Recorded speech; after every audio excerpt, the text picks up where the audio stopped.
Before we get started, if you're new to this channel, make sure to like and subscribe. Now let's dive into recap. At the beginning of the story, it is revealed that there's nothing as cruel in this world as false hope. We see Estella crying uncontrollably while a lady tries to console her. Heartbroken, Estella laments that despite all her long-held hope, Isaac married Lily, someone she believed he didn't even get along with. Reflecting on her unrequited love of 5 years, Estella recalls the first time she saw Isaac at a party.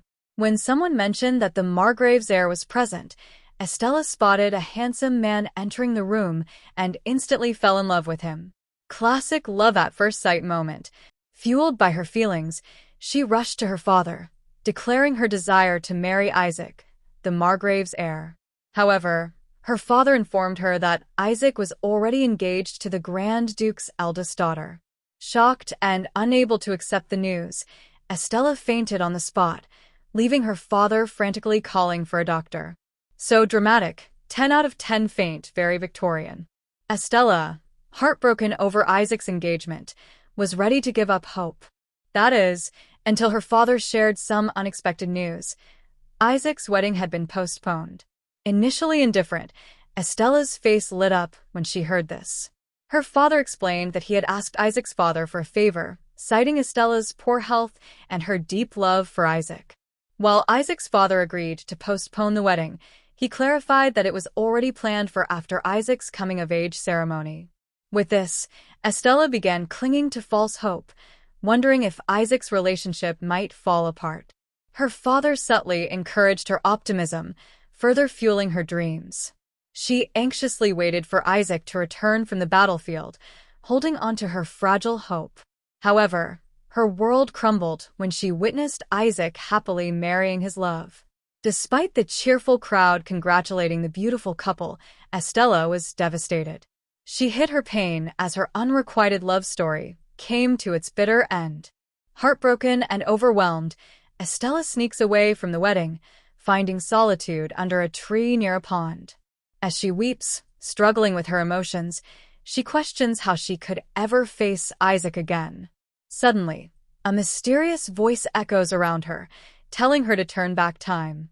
Stunned and confused, Estella wonders if stress has finally pushed her over the edge. Honestly, wouldn't blame her at this point. Approaching the pond, she notices a strange figure in the water, but slips and falls in. As she sinks, Estella resigns herself to the cruel irony of dying at the wedding of the man she loves. But instead, she jolts awake, alive and gasping. An elderly woman is crying and holding her hand, calling her my princess. Shocked, Estella recognizes her nanny, but the woman looks much older, as if a decade has passed. The nanny, deeply emotional, rubs Estella's hand against her cheek and gently scolds her for scaring everyone by jumping into the pond. Confused, Estella insists she wasn't trying to hurt herself and asks where she is. She wonders if this is a room in the palace, but before her nanny can respond, 2 young children burst into the room, tearfully calling her mama and clinging to her. Stunned, Estella stammers, asking why they're calling her mama. The little girl looks puzzled while the boy bursts into tears. As Estella stares at them, they seem oddly familiar. At that moment, a man's voice speaks, expressing frustration that she now seems to be avoiding their children. Estella turns quickly and sees Isaac standing before her. Startled, she asks why he's here and where she is. Isaac, clearly confused, lifts the little girl and asks why she's acting as if she's never seen them before.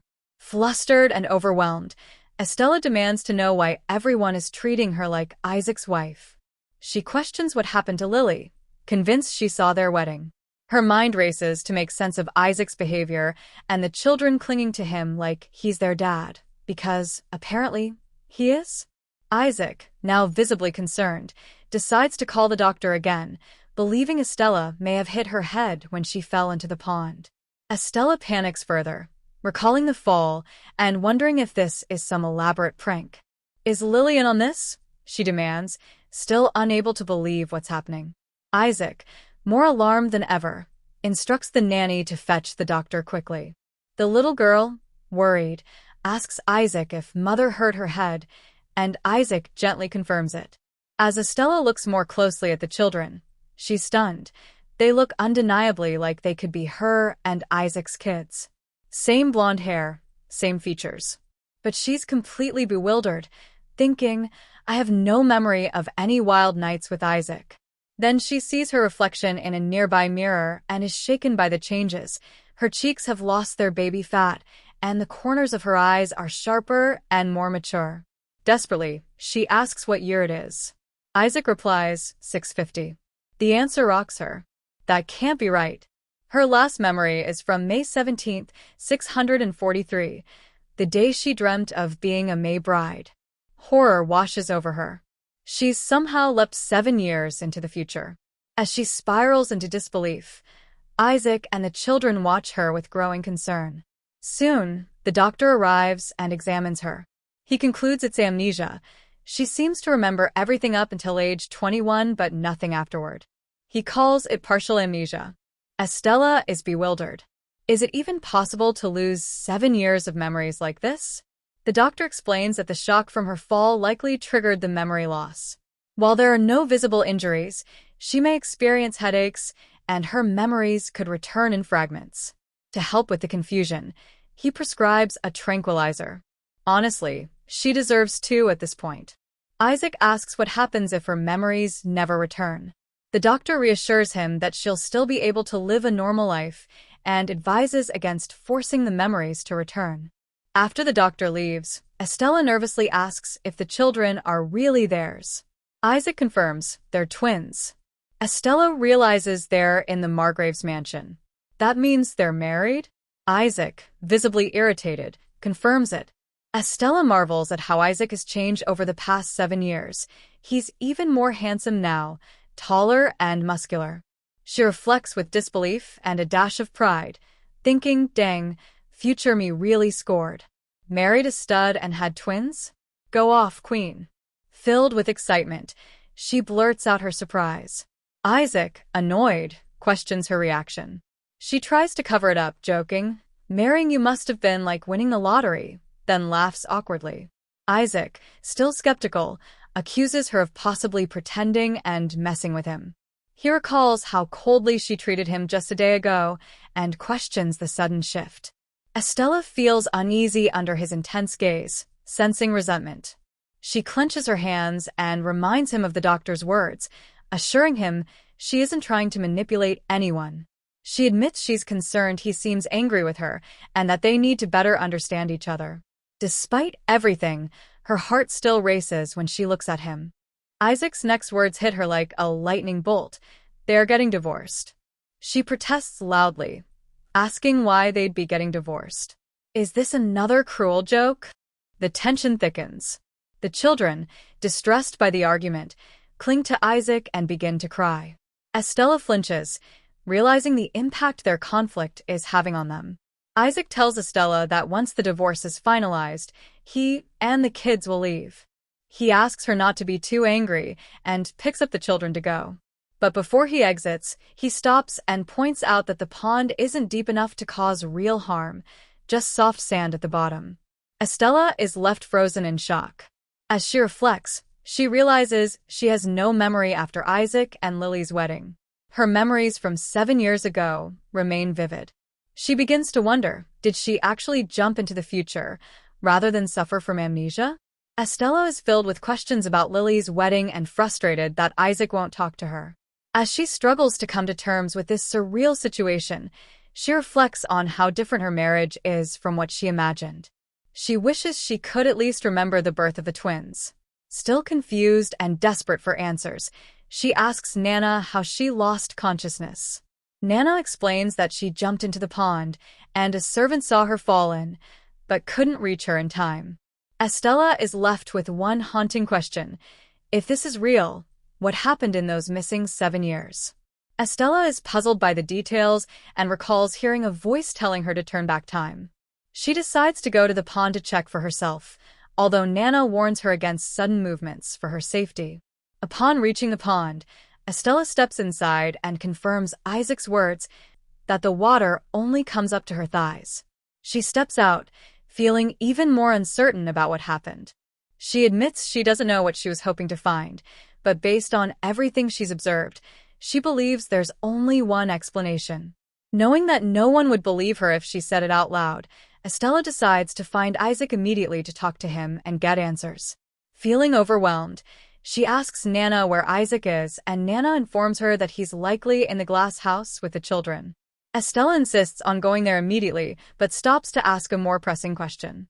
She reveals that she has no memory of anything after turning 19 and asks if the twins are really hers and if she is truly married to Isaac. Nana reassures her that everything is correct but hesitates when Estella asks why they're getting divorced. Feeling awkward, Nana advises Estella to ask Isaac directly for answers. However, Estella is reluctant to approach him, terrified by the way he's been looking at her. Despite her fears, Nana insists that talking to Isaac might provide the answers she needs, but admits she can't help her any further. Estella arrives at the glass house, and Nana knocks on the door, announcing that Estella has something to discuss with Isaac. Isaac invites them in, and Nana advises Estella to remain calm during the conversation. Estella expresses doubt about whether that's possible, given her confusion. Isaac, who is spending quality time with the children, asks if she's feeling okay. She replies that her confusion is preventing her from resting. She tells him that understanding things will help her regain her memories faster, but even if they don't come back, she needs to know what she has forgotten. Estella brings up the pond she fell into and wonders if it's always been as shallow as it is now, asking if it was the same 10 years ago. Isaac confirms that it has always been that shallow. Meanwhile, the children whisper excitedly that their mother has come to the glass house and decide to make her some tea. Mentioning that she remembers he was supposed to marry her cousin, Lily Bertrand. The last thing she recalls is their wedding. Isaac responds with surprise, questioning if that's truly the last thing she remembers. Feeling uncertain about Isaac's response, Estella proceeds to explain her theory, despite believing it might sound unbelievable. She tells Isaac that she believes she has time-traveled from 7 years ago and insists that it doesn't seem like simple amnesia. She explains that after falling into a pond, she didn't get hurt, which doesn't make sense if she had memory loss. Estella insists that she also fell into the same pond at Isaac's wedding and distinctly heard a voice telling her to turn back time, calling her name specifically. She feels frustrated that Isaac doesn't seem to believe her honest confession and wonders if there's any trust between them. Her daughter, eager to help, offers her the tea she made and excitedly encourages her to drink it. Estella hesitates as she sips, thinking it tastes unpleasant, but her daughter insists she keep drinking and suggests adding more sugar. As the children rush to fetch sugar, the atmosphere becomes peaceful. Flustered, Estella asks what she had last said, and Isaac calmly directs her to sit down, offering her a cushion. Estella, unused to sitting on the floor, remarks that she has never done so, not even in the palace. Isaac removes his jacket and places it on the ground for her to sit on. As she sits, Isaac questions her about her time travel claim, asking if she's 19 on the inside while being 26 years old now. Estella confirms, explaining that on the day of Isaac and Lily's wedding, she heard a voice telling her to turn back time, which led to her dizziness, falling into the pond, and waking up 7 years later. She asks if he thinks she's crazy. Isaac reflects that her behavior and speech now remind him of when she was 19, admitting that it's hard to tell if she's acting or if time travel is real. Estella bluntly states she's not acting and asks if he's always this distrustful. Isaac replies that it's due to someone who made him that way, startling Estella. The siblings rush toward Estella, holding a dish, and the daughter excitedly urges her to try macaron, with the son standing next to her also eager. Estella tries to ignore them, feeling overwhelmed, but the children, filled with hope, ask her again. Seeing their excitement, Estella is captivated and tastes the macaron, praising its deliciousness and asking for more. The daughter, thrilled, asks if it really tastes that good, and Estella confirms. She reflects that the children are very cheerful and may take after her. Isaac explains that they are more excited than usual because she rarely visits the glass house. The children then rush to Isaac, hugging him and announcing that they made more food. Isaac admires their quick work and comments on the delicious smell. The son then approaches Estella, tugging at her dress and asking for a hug while holding his arms out. Estella hesitates, but lifts him up. Isaac tells Lou not to push Estella too hard, and the son agrees, returning to Isaac. Estella hesitates, feeling like she's meeting the children for the first time. She nervously confirms their names as Lou and Lucy Diaz, but is surprised when Isaac corrects her, saying their full names are Lel and Loya Demeshin. Estella is shocked and flustered, wondering who chose the names. Lou proudly admits he did, and Estella pinches his cheek affectionately, though he turns away, feeling embarrassed. Estella tries to explain again that she's not suffering from amnesia and believes she came from the past to correct the mistake she made. She feels the way Isaac and the children treat her proves that the future made some kind of mistake. Isaac calls Estella's name, and she hesitates before asking if they can do away with the divorce, saying that the 19-year-old version of her really loves him. Isaac responds calmly, stating that the divorce was her idea, which shocks and confuses Estella. Isaac explains that she was the one who asked for the divorce and even wanted to leave the children in his custody. He suggests that she might have considered her family a burden. Isaac expresses that, despite her claims of love, the future version of her had already planned to leave, and nothing can erase the hurt he's already experienced. Feeling tired, he walks away with the children. Lucy notices Isaac's distress, asking if he's crying, while Lou trips and falls. Isaac rushes to check on Lou, apologizing for walking too fast and making sure he's not bleeding. As Lou cries, Lucy notices Isaac's expression and asks why he's crying. Isaac denies it, asking why she thinks so. Lucy points out that he looks squinty, to which Isaac apologizes, promising not to make that face again. Lucy happily hugs him, reassuring him that it's okay. Isaac reflects on how just yesterday, Estella barely acknowledged his presence.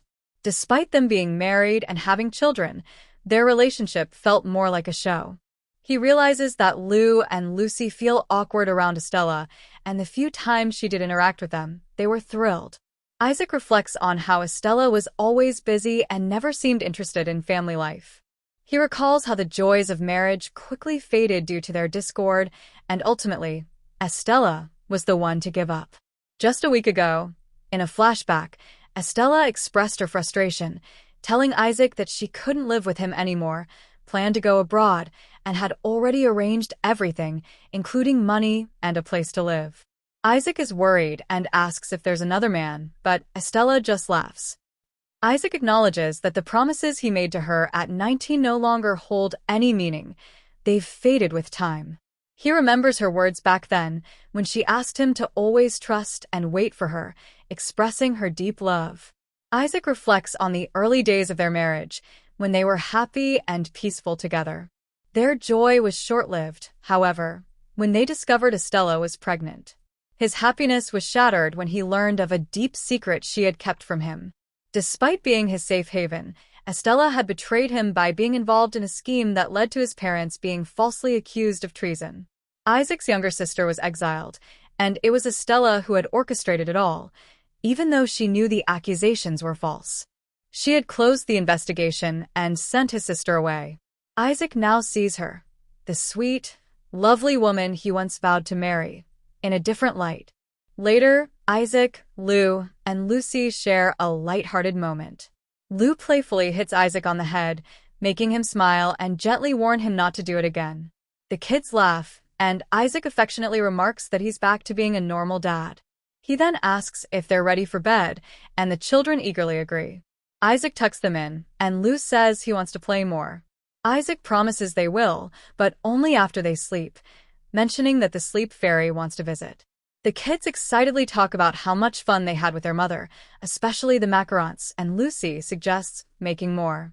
Isaac laughs and tells them to wait until after they wake up, joking that they'll make their mother very full and should prepare some tummy medicine too. After Lou and Lucy fall asleep, Isaac steps out of their room, but just as he's about to shut the door, Estella suddenly arrives and shouts that she can't get a divorce. Isaac quickly places his hand over her mouth, urging her to keep quiet so the kids won't wake up. Estella apologizes and insists she can't go through with it. Isaac, surprised, asks why. Estella asks if she can fix her past mistakes. Isaac sighs and explains that these aren't mistakes that can be easily fixed, and the problem isn't just her, it's him too. He says he's already exhausted. Still determined, Estella asks if there's anything she can do to make him feel less tired, promising to make him so happy that he'll forget all the pain he's endured. Isaac, feeling frustrated, tells her it feels like he's talking to a wall. He reminds her that she's acting like an immature 19-year-old. He says he'll believe she traveled from the past, but he's already made up his mind about everything. Estella, hesitant and fidgeting, pleads for one more chance. She explains that she has loved him for 5 years and admits that, while she doesn't remember hurting him, her love for him hasn't changed. She has no choice but to try to hold on. She begs for just one chance, even while the divorce is still being processed. Isaac, taken aback by the shift in her attitude, points out that just yesterday she looked at him with disdain, but now she's asking for a chance. He agrees, but with a condition. He hopes to hurt her as much as she hurt him. As he leaves, Estella mumbles to herself that at least she managed to get a chance. She resolves to right the wrongs committed by her future self. She reassures herself, confident in her abilities as the beloved princess and heir of the kingdom, believing the story's happy ending is guaranteed. 2 weeks later, Estella feels exhausted and frustrated. She remarks on Isaac's cold and stubborn demeanor despite her efforts, which include piling up gifts for him. She feels like she's talking to a wall. Nana advises her that love can't be bought with material goods. Estella, desperate, asks what else she can do. She expresses her frustration over Isaac's refusal to engage with her and laments his harsh treatment, likening it to him spitting, or worse, hacking up a loogie, at her. Nana scolds her, telling her to watch her language, noting that her current behavior resembles her younger self. She reminds Estella that, even without her memories, she should strive to act like her usual composed self. Estella asks how she used to behave. Nana describes her as neat, refined, and level-headed, someone who would never talk about spit or loogies. Surprised, Estella questions if she was really that grown-up. As Nana starts to nag her, Estella insists this is her true self. But Nana explains that over time, she matured, and even more so after marriage. Curious, Estella asks how her personality changed after marriage. Nana hesitates, saying Estella underwent many changes overall, which she saw as signs of growing up. Estella then expresses concern about the cruel things she may have done to Isaac, asking if that was part of the reason she changed. Nana, flustered, refuses to comment on marital matters, leaving Estella shocked and bewildered. Nana reassures Estella that it's not her place to interfere in her relationship with Isaac, and that all she can do is observe.